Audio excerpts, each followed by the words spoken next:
So we are going to read chapter 14 in Frindle. We only have 14 and 15 left. Chapter 14 is called Inside Nick. On the outside, Nick was still Nick, but inside it was different.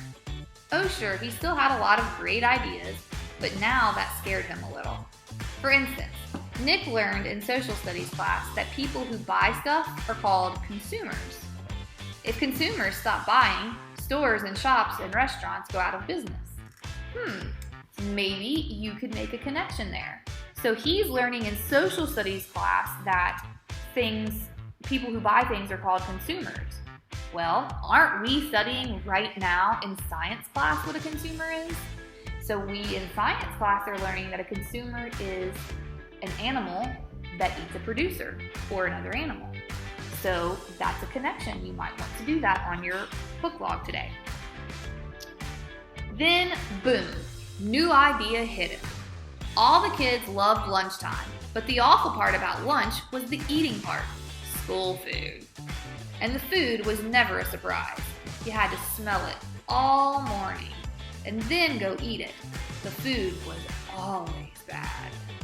Well, thought Nick, the school cafeteria is sort of a restaurant, isn't it?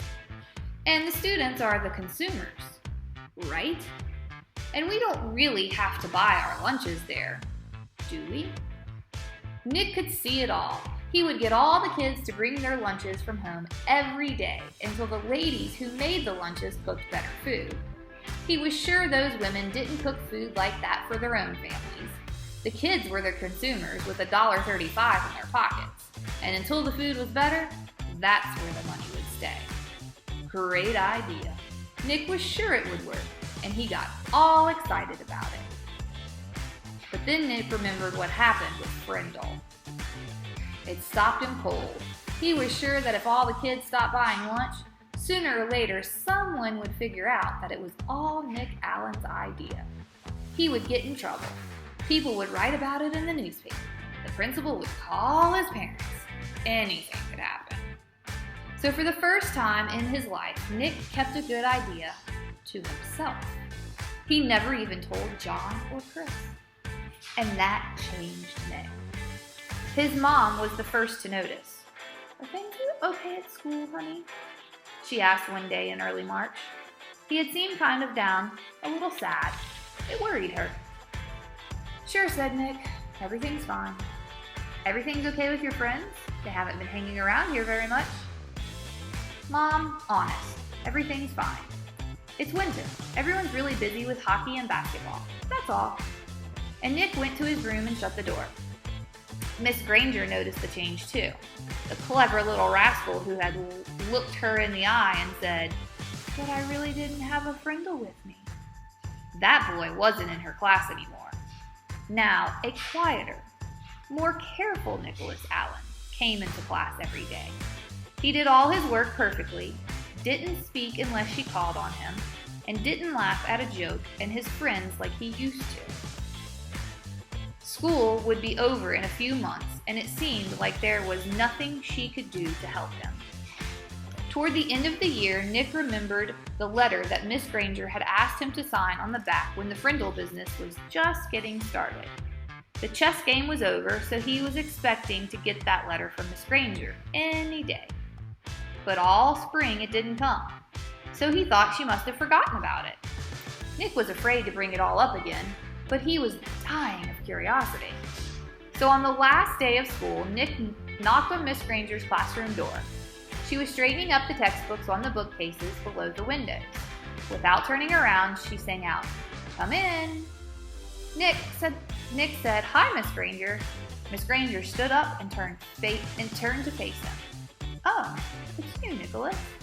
I'm so glad you stopped by. I've been meaning to talk to you, and this will save me having to send you a letter this summer." Nick gulped and said, "Oh, that's what I came for, the letter." Miss Granger looked puzzled for half a second, and then she said, "Oh, that letter." Then she paused. "You will recall, Nicholas, that I said I would send you that letter when all this was over. And it's not over." "It's not?" Nick tilted his head to one side and asked, "When will it be over?" Miss Granger smiled and said, "Oh, believe me, Nicholas, you'll know when it's over. I wanted to talk to you about something else." She walked across the room and stood 2 feet from him. Nick had grown during the year, and their eyes were almost on the same level. Nick noticed that the eyes were softer, but just as powerful. "I've noticed that you've been very quiet for the past few months. You know, Nicholas, you didn't do anything wrong this year. I know a lot of things happened, and a lot of things were said, and you must have had some difficult days here and there. But your idea was a good idea, and I have been very proud of the way you behaved most of the time." Nick was embarrassed, but Miss Granger kept on talking. "And Nicholas, you have great things to do in this life. I'm absolutely sure you do, and you mustn't let a few hard days trick you into clamming up." Then Miss Granger reached out and shook Nick's hand and looked him in the face. Her eyes were turned up brighter than Nick had ever seen them before. She said, "Nicholas Allen, I have enjoyed having you as a student. Now you go out there and have a wonderful summer. And I expect to hear remarkable things about you, young man." Miss Granger watched Nick start to leave, but before he got to the door, he turned around and said, "Thanks, Miss Granger.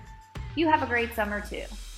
Then he grinned and said, "And don't forget to buy some new Frindles for next year." Thanks to his little talk with Miss Granger, along with a hefty dose of summer vacation, Nick made a full recovery. He was proud that he had made up a new word, and he enjoyed thinking about all the commotion it had stirred up. That one little word had made 5th grade a year to remember. Before he started 6th grade, Nick was Nick again. And all through junior high and high school and college, he proved it.